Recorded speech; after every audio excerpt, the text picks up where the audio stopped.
Welcome back from the break, foodies. Let's spice things up. In the modern world, it's difficult to know exactly where your food comes from, and we sometimes take it for granted because we usually don't think about the journey our food takes from farm to table. Last Sunday, I went out to Belafonte Farm to see what early planting season looks like on the local level. Agriculture is an essential part to any community, and here in Fort Collins you can find that between City Park and Lincoln Middle School at Belafonte Farm. Belafonte Farm was started by a man who wants to bring sustainable and local food to the people of Fort Collins. What we have is a pretty prominent agriculture society or community here in northern Colorado, but a lot of what we produce is actually exported to other areas of the nation. Lacerte realized that he wanted to become involved with agriculture after a lot of traveling in his lifetime, especially after going to Berlin, Germany, and I had the idea of good local food in my mind for a bit, but it had never fully resonated. And then through a conversation I had started having with a couple people from the Pacific Crest Trail when I hiked, it just blossomed into this idea that like, hey, I want to work outside. While on the PCT, Lacerte earned a trail name that encapsulates his journey. Seeker. I was around a handful of people, and I was still Dennis. I had not been named yet, and I kept telling people different stories of, oh, I'm seeking a new way of life, I'm seeking a new place to live, seeking a new profession, all these different things. And I kept using that word, and one day a person was like, I like that, seeker. You've been talking about it. You're just seeking all these things in life. Lacerte found himself going down a path that eventually led him here to Fort Collins. The new landowners, Danielle and Patrick, they have now leased to me to be farming on this land. So they had this availability. They wanted to offer up the opportunity to somebody who is at that stage in their life. Although he is relatively new to agriculture, Lacerte has found a very supportive community here in northern Colorado. I mean, I got my start on land down south through Poudre Valley Community Farm, and that's such an incredible organization because whenever I need anything, any kind of support, they are there to help me out with whatever that may look like.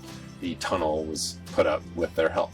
Lacerte has also been actively working with community organizations to better his farming practices. I actually have worked closely recently with the NRCS, which is the Natural Resource Conservation Service, and they have come out here and they've identified that there's a handful of pillars that they've really tried to focus on, and I am hitting apparently all of them, but livestock integration. Now Danielle and Patrick have chickens and goats, allowing them to pasture on the same growing space, so that impacts what we can do in agriculture. Lacerte also keeps a very close eye on sustainability practices and how to plan for the future. When we pay attention to more of a circular economy, what are we doing with our in products and our out products? Because ultimately that is a loop that needs to be embraced. And Lacerte embraces that by bringing along grocery store levels of variety when he goes to the market. We got fresh and storage onions, we got shallots, tomatoes, the hybrid, heirloom, and cherry varieties, sweet peppers and hot peppers, a couple different types of cucumbers, summer squash, winter squash,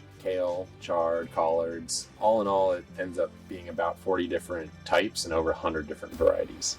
And when it comes down to it, Lacerte keeps earning his trail name. A lot of what this farming has become is I've noticed that there's a lot of issues that exist in our world, and one of them being the quality of the food that we have access to and the way that we perform our agriculture. So I've been seeking a way to change that, seeking a way to improve that. This is my small acreage style on learning that process before I do whatever direction may come in the future for me. Getting to see one of our local farms firsthand was a really eye-opening experience. It's really important to connect with those who harvest and produce our food. And all of the greens that you saw in that greenhouse, they're soon going to be in the ground and they'll be ready to go come farmer market season. And Julie, you mentioned something about growing a little bit yourself? Yeah, this weekend I planted some strawberries, and it's just so fun to know where our food comes from, and it makes it just taste a whole lot better, I think. Oh, 100%. Whenever you hear that something's farm to table, you think a real human touch to this. It wasn't all machines all the way through, and that's always good to know. Yeah, exactly. Well, if you thought you were getting hungry already, you are in for a real treat. After the break, I will take you to Pho Doi to try some steamy bowls of authentic Vietnamese pho.